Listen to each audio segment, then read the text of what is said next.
Hey you guys, it's Nathan Collins back with another video. Today sharing with you how to make a YouTube thumbnail using PhotoScape X. PhotoScape X is the program of choice in my opinion if you're looking for a free Photoshop alternative that is feature packed and will work and hold up against many of the competition that costs a lot more.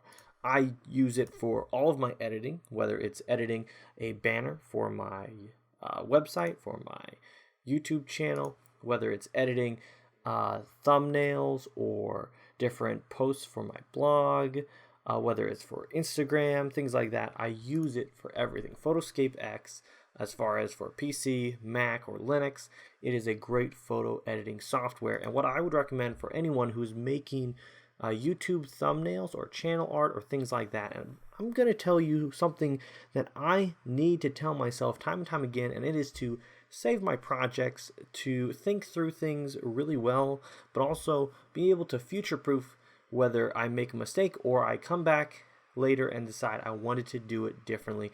What you're looking at right now is my Create Meaningful Media banner, which I just showed you, is on my website, on my YouTube channel, all of those things. But unfortunately, I made a big mistake when I was making it, and it's not that, oh, I did something wrong, it's that I didn't think ahead to save my project.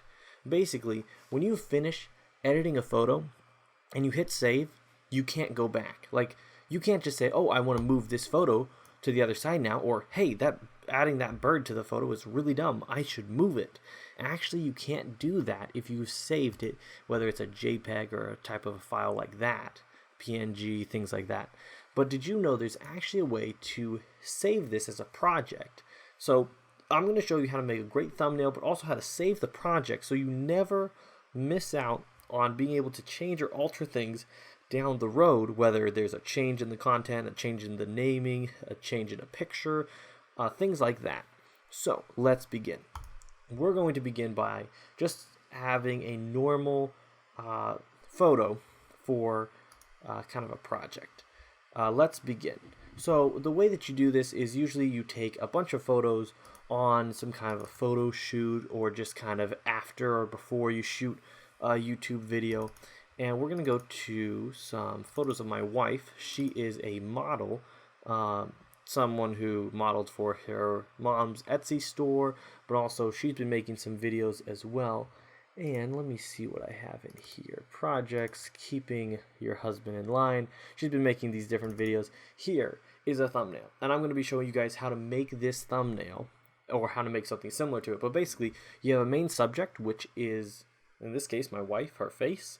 Whether it's something else, like down the road, you could be making a video about a product. And it would be, yeah, the product's right there. It might be on the left side. It might be on the right side of the thumbnail. But let's begin. So we're going to go to just photos, and it's I've titled this one Breeze Thumbnail Bank. I'm trying to get all my files organized and be able to actually make a video showing you how to organize your files. But basically, we took a bunch of pictures of her and smiling in different ways, things like that. And I finally found one that I thought was, oh yeah, really good. So you open up PhotoScape, you go to the editor, you click on this, you drag it right in, and you drop it in. And here's how we begin. So first, we're going to crop it. Go to Editor, to the Edit tab, and you hit Crop. You go to 16:9, and you crop it just like that. And you figure out how do you want to crop it, what are you going to do. You crop it. So you can do this for all sorts of things. Like in some of my other YouTube videos, I've made videos where some of the thumbnails are like this one, which is like remove anything from a photo in PhotoScape X, and it's a picture of these two different birds. It was, or in some of these other ones where there's a lot more text, or ones where it's just me and my wife, like for the wedding video. But basically, you have a subject, you just crop it to where you want it to be. Second, what you want to do is you want to actually resize the image.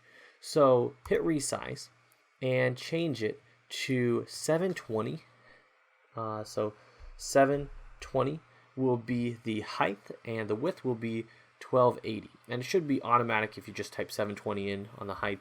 So then it's actually size down to where it needs to be, so then when you're adding things, you don't size down at the end and it kind of goes a little wonky. Just want to be aware of that. Next, we want to be adding some text in here. So what we're going to do is we're going to hit insert. We're going to add some text, and we're going to do, we're just going to write new life, and we're going to say update. Now, one way to space this stuff out is actually, instead of just hitting enter and like moving it down and it having a really weird gap, which I haven't really found a way to take away that gap. Best thing to do is actually just to do one line at a time, and just to go and say, oh, I want another text box. Hit duplicate or right click on here and hit duplicate, and you're able to make another one exact same size, same font, same everything, and you're just able to put in new life update. So, or if you wanted to just say life update, you could do that too. So what you're able to do is you're able to angle them or do different things with it, and you're able to go and put some text boxes in here, and you're able to put these different colored boxes in, change the colors to whatever you want it to be. This is a tip that I learned from a guy named Sean Channel, and he has a YouTube channel called Think Media, and they make videos about how to, edit these different photos or what cameras to get. They're a great resource for new creators on YouTube. But nonetheless, you're able to go in here hitting, bring this text to the front, bring that text to the back. But you're able to go in here and kind of real simply and easily make something that looks halfway decent. And it didn't take you a long time. So life update. Or you could say whatever you want. But what's neat is that when you go in and you make this, it's simple, easy to read, and down the road, you can always go back and change it as long as you remember to do something very important, which is right here. Right here, I want you guys to edit. Go down here to the More tab, hit Save Project, and in the Save Project, you can hit, new life update, 2020, and we're going to just save it to desktop so we can find it real quickly. You hit save. It takes a little while for it to go through all the processing, through all the editing, and sure enough, you have a file over here with that title.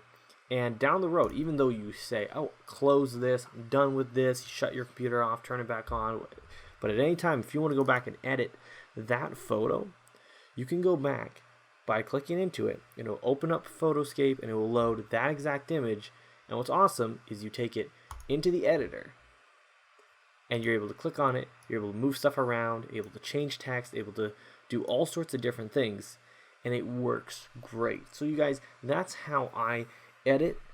Just a real quick of how I kind of crop down, how I add text, what I do, and there's always different ways of doing it, whether you wanted to have an outline, whether you want to have a drop shadow, whether you want to have some kind of glow effect, or like all this stuff. You can mess around with the software a ton, but this is kind of just bare bones to learn how to do some stuff. Obviously, there's ways to remove objects from the image. There's ways to cut out and crop around certain things using the cutout tool, so you're able to put text behind an object, kind of a real neat cinematic look.